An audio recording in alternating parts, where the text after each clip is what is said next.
नमस्कार, current affairs इस video में आपका स्वागत है। इस वीडियो में हम लोग देखने वाले हैं 17 नवंबर 2023 और 18 नवंबर 2023 के करंट अफेयर्स के मुद्दों को। और यहाँ पर आप लोगों के लिए एमसीक्यूज भी होंगे जो हिंदी और इंग्लिश दोनों में होंगे। इस वीडियो को विलंब से रिकॉर्ड किया गया है क्योंकि निजी व्यस्तताएं थी, इसके लिए मैं खेद व्यक्त करता हूँ। आइए सबसे पहले प्रश्न को हम लोग देखते हैं।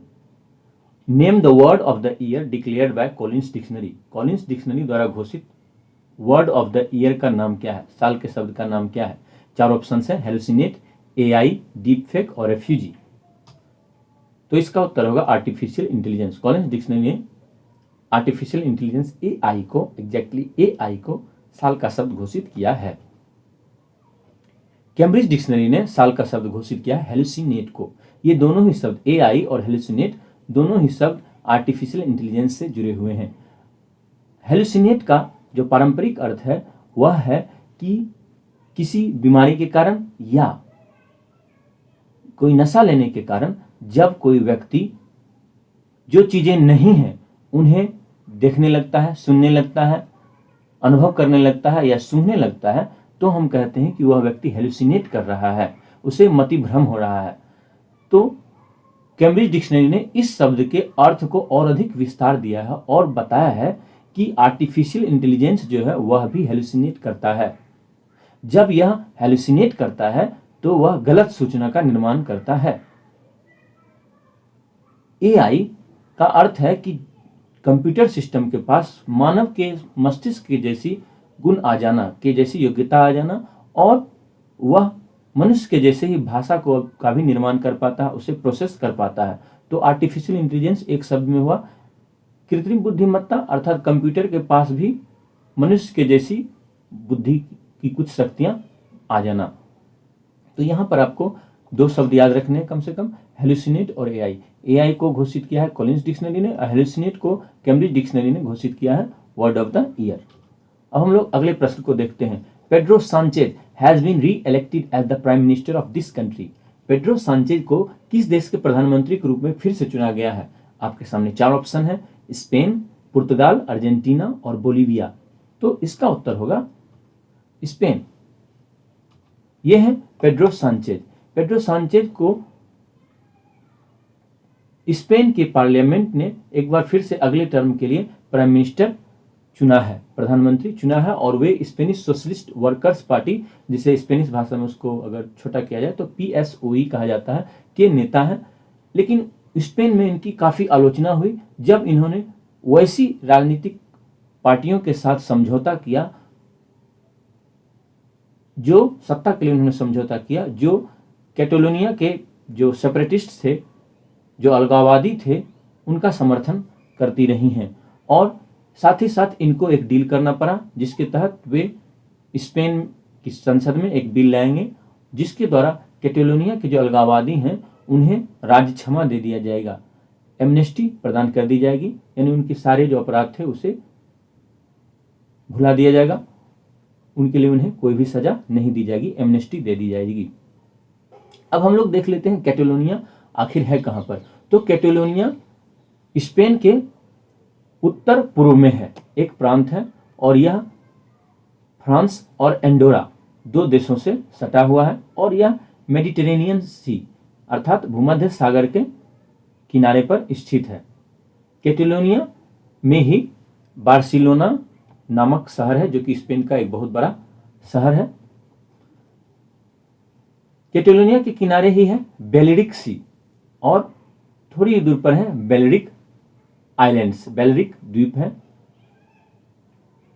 बेलेरिक सी और एल्बोरन सी ये दोनों ही भूमध्य सागर के पश्चिमी किनारे पर स्थित सागर हैं। और अगर हम देखें स्पेन आइबेरियन पेनिनसुला में है, आइबेरियन पेनिनसुला में है पुर्तगाल के साथ, यानी आइबेरियन पेनिनसुला में पुर्तगाल और स्पेन दोनों ही हैं, देश हैं। और यहाँ पर अगर हम देखें तो स्पेन के दक्षिण में एक छोटा सा देश है जिब्राल्टर, एक द्वीप है यहाँ पर जिब्राल्टर है। और स्पेन का जो समुद्र पार पड़ोसी देश है वह है मोरक्को और अल्जीरिया।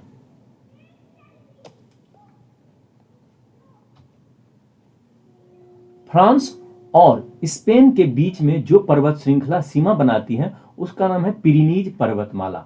पिरीनीज पर्वतमाला यह फ्रांस और स्पेन के बीच सीमा बनाती है और एंडोरा और फ्रांस और स्पेन तीनों जगहों पर फैली हुई है। इसके अलावा स्पेन में एक और पर्वतमाला है, उसका नाम है कैंटेब्रियन। ये कैंटेब्रियन पर्वतमाला यहाँ पर है जो कि बे ऑफ बिस्के के दक्षिण में है और स्पेन के उत्तरी हिस्से में है। अब हम लोग अगले प्रश्न को देख लेते हैं। In which country have dangerous heat waves caused massive wild fires?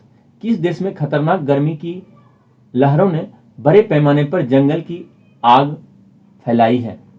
किस देश में खतरनाक गर्मी की लहरें बड़े पैमाने पर जंगल की आग का कारण बनी है? तो आपके सामने 4 ऑप्शन है, स्पेन, पुर्तगाल, ब्राजील और कोलंबिया। तो इसका उत्तर होगा ब्राजील। ब्राजील में अभी वसंत का मौसम है लेकिन वहां पर खतरनाक गर्म हवाएं चल रही हैं जिसके कारण कि वहां पर काफी गर्मी का असर हो रहा है।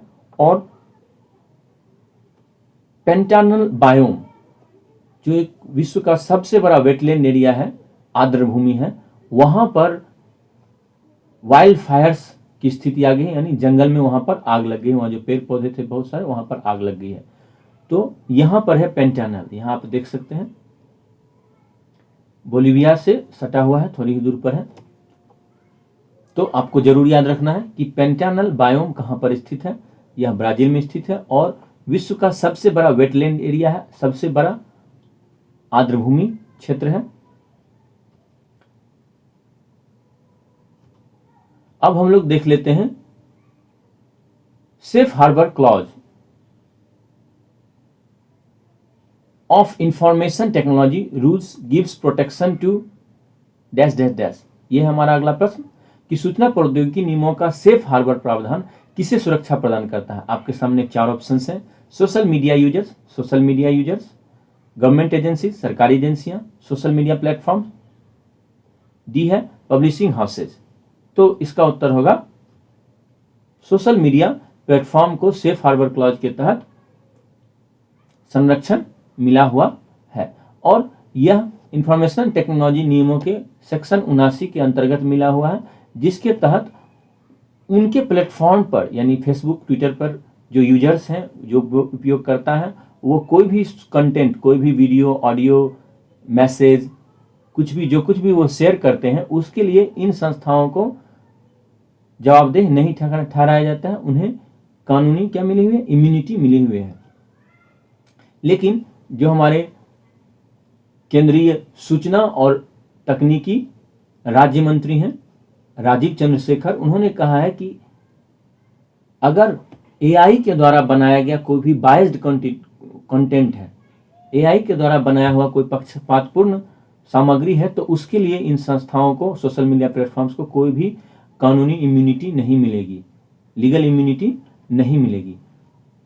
और यदि ये संस्थान, ये प्लेटफॉर्म्स ये डिस्क्लेमर लगा के भी इन चीज़ों को शेयर करने को अलाउ करते हैं कि यह जो है वह एक्सपेरिमेंटल लेवल पर किया जा रहा है या यह अभी प्रयोग के स्तर पर ऐसा किया जा रहा है, तो भी उन्हें इसके लिए जवाबदेह ठहराया जाएगा, क्योंकि इससे जो भी नुकसान होने वाला लोगों को वह तो नुकसान हो ही जाएगा। अब हम लोग अगले प्रश्न को देख लेते हैं। Which state government's decision to provide reservation to locals in private sector jobs has been overturned by the High Court? निजी क्षेत्र की नौकरियों में स्थानीय लोगों को आरक्षण प्रदान करने के किस राज्य सरकार के फैसले को उच्च न्यायालय ने पलट दिया है? आपके पास 4 ऑप्शन है, हरियाणा, मध्य प्रदेश, राजस्थान, पश्चिम बंगाल। तो इसका उत्तर होगा हरियाणा। हरियाणा के हाई कोर्ट ने हरियाणा सरकार के इस कानून को अवैध ठहरा दिया है, जिसके तहत वहां पर लोकल लोगों को यानी हरियाणवियों को ही निजी क्षेत्र की नौकरियों में 75% आरक्षण प्रदान किया गया था। उच्च न्यायालय ने इसे असंवैधानिक और भेदभावपूर्ण बताया है, साथ ही साथ संविधान के भाग 3 का वायलेशन भी बताया है, कि अवहेलना बताया गया है, और कहा है कि किसी व्यक्ति के साथ इस आधार पर राज्य सरकार भेदभाव नहीं कर सकती है कि वह किसी विशेष राज्य का नहीं है। अब हम लोग अगले प्रश्न को देख लेते हैं। किस देश ने voice of global south summit की मेजबानी की? Which country hosted the voice of global south summit? Brazil, Indonesia, Sri Lanka, Bharat. तो इसका उत्तर होगा भारत। भारत ने दूसरे voice of global south summit की मेजबानी की और 17 नवंबर 2023 को यह वर्चुअली यह मीटिंग हुई है, जिसमें थीम था together for everyone's growth with everyone's trust. सबों के विकास के लिए एक साथ, सबों के भरोसे के साथ। तो सबका साथ सबका विकास जो प्रधानमंत्री जी का नारा है उसी से मिलता जुलता था यह। और वसुधैव कुटुंबकम जो हमारे देश का दर्शन रहा है उससे मिलता जुलता यह थीम था। इसमें भारत सरकार ने G20 मीटिंग्स के दौरान जो भारत की G20 की अध्यक्षता के दौरान भारत ने उपलब्धियां प्राप्त की, उसे उन्होंने ग्लोबल साउथ के लीडर्स के साथ जो है साझा किया। अब अगला प्रश्न इससे यह बनता है कि what is true about global south? Global south के बारे में क्या सही है? Which of the following is true about global south? तो 4 ऑप्शंस हैं। It includes countries south of the equator, इसमें भूमध्य रेखा के दक्षिण के देश शामिल हैं। ऑप्शन बी है it includes developed as well as developing countries, इसमें विकसित देशों के साथ साथ विकासशील देश भी शामिल हैं। ऑप्शन सी है it includes countries from northern as well as southern hemisphere, इसमें उत्तरी और दक्षिणी गोलार्ध के देश शामिल हैं। चौथा ऑप्शन है नन ऑफ दीज, इनमें से कोई नहीं। तो इसका उत्तर होगा इसमें उत्तर और दक्षिण गोलार्ध दोनों के ही देश शामिल हैं। अगर हम लोग ग्लोबल साउथ को देखें तो ग्लोबल साउथ में केवल विकासशील देश, डेवलपिंग कंट्रीज और लीस्ट डेवलप्ड कंट्रीज, जो सबसे कम डेवलप्ड देश हैं वो शामिल हैं। विकसित देश इसमें शामिल नहीं है। जो LDC होते हैं वो विकासशील देश से भी विकास के पैमाने में नीचे होते हैं। और इसमें जो देश शामिल हैं वे भूमध्य रेखा के केवल दक्षिण के देश नहीं, जैसे भारत इसमें शामिल है, तो भारत तो भूमध्य रेखा के उत्तर में स्थित है। इसके अलावा चीन, सऊदी अरेबिया और कई सारे आप देश देख सकते हैं जो कि ग्लोबल साउथ में शामिल हैं।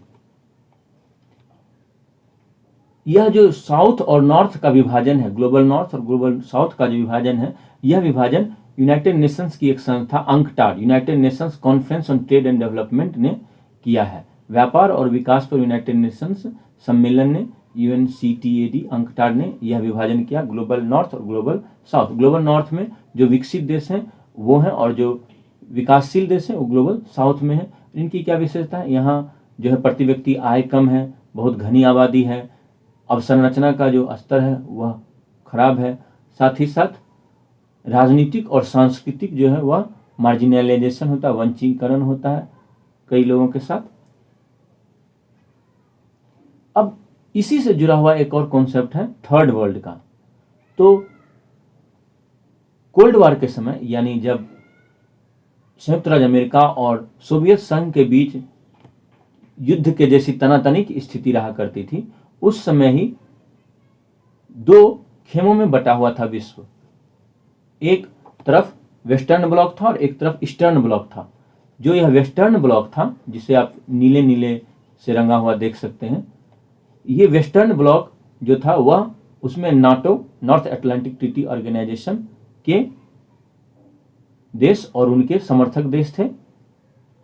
और जो ईस्टर्न ब्लॉक था उसमें जो रेड से रंगे हुए देश हैं, इसमें वार्सा पैक्ट जो नाटो का विरोधी एक पैक्ट था, चाइना और सोवियत संघ के अन्य समर्थक देश शामिल थे।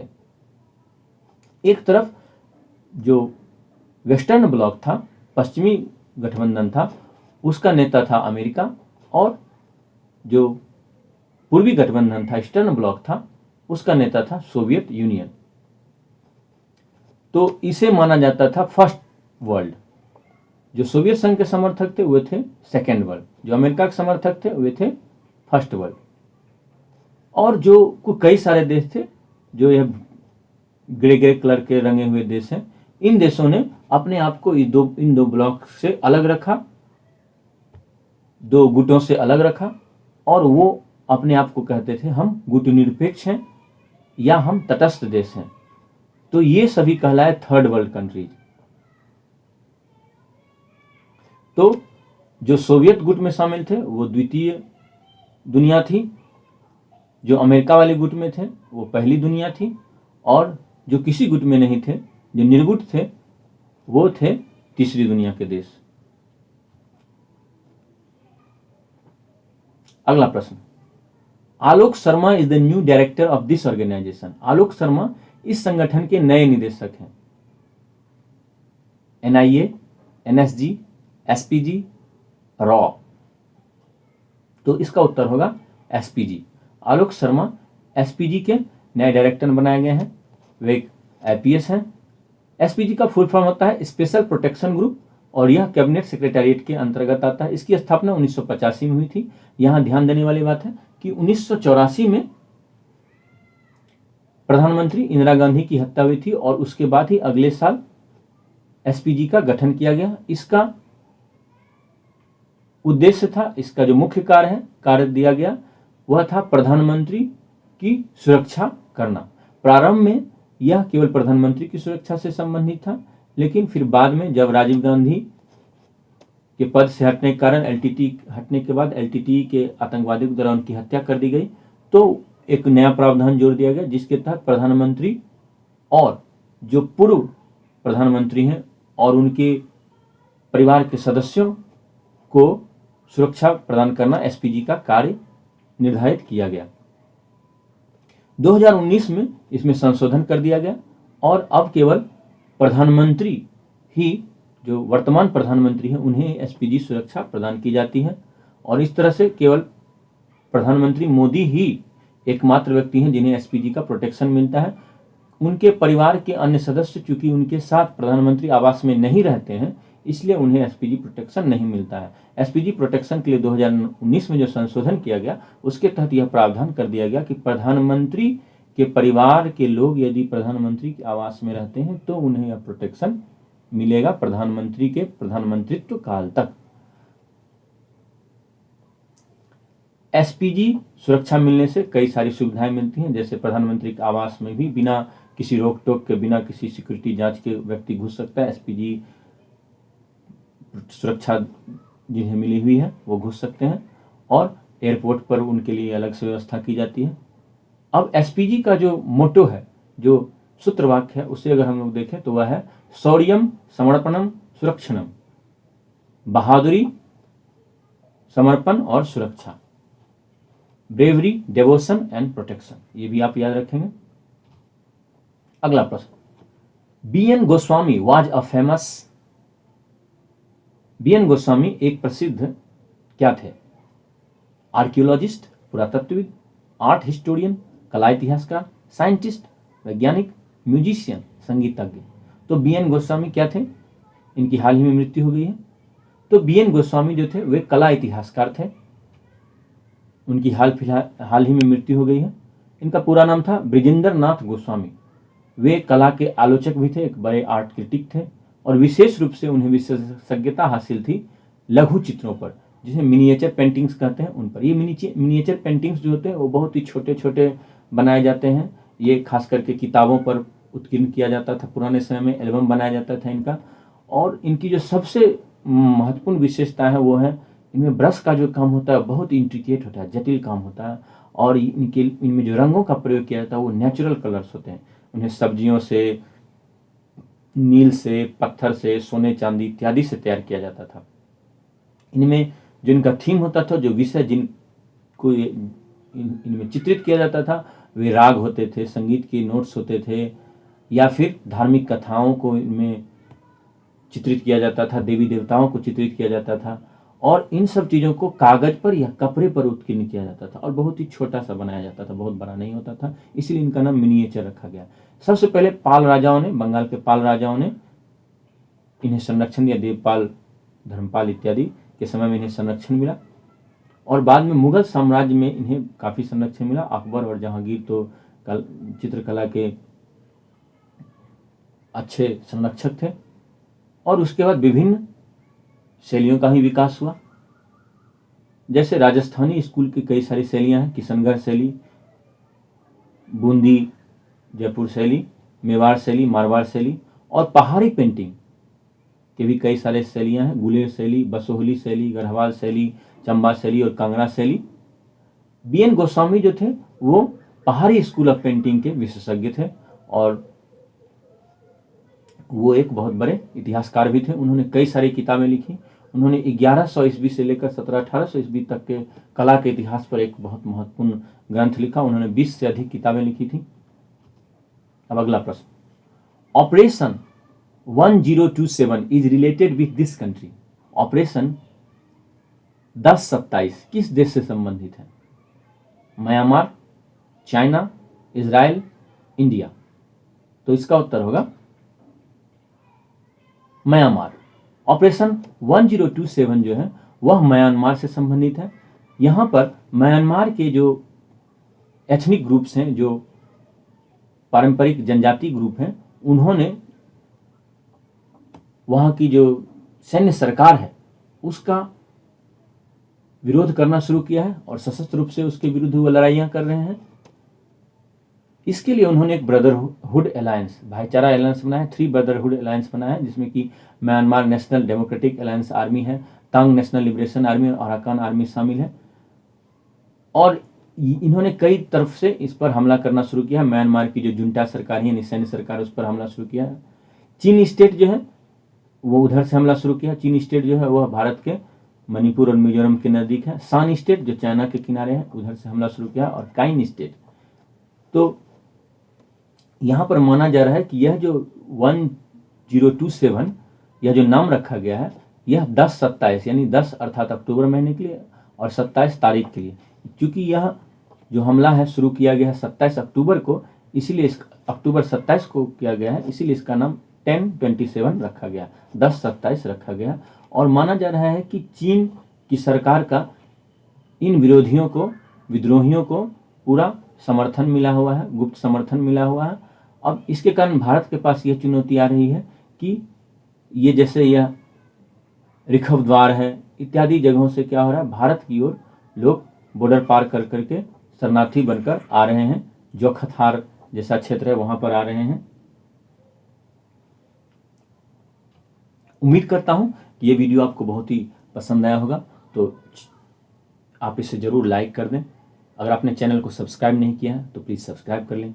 इस वीडियो को अपने दोस्तों के साथ शेयर करें और कमेंट करें कि आपको ये वीडियो कैसा लगा, आप क्या सुधार चाहते हैं। बहुत बहुत धन्यवाद।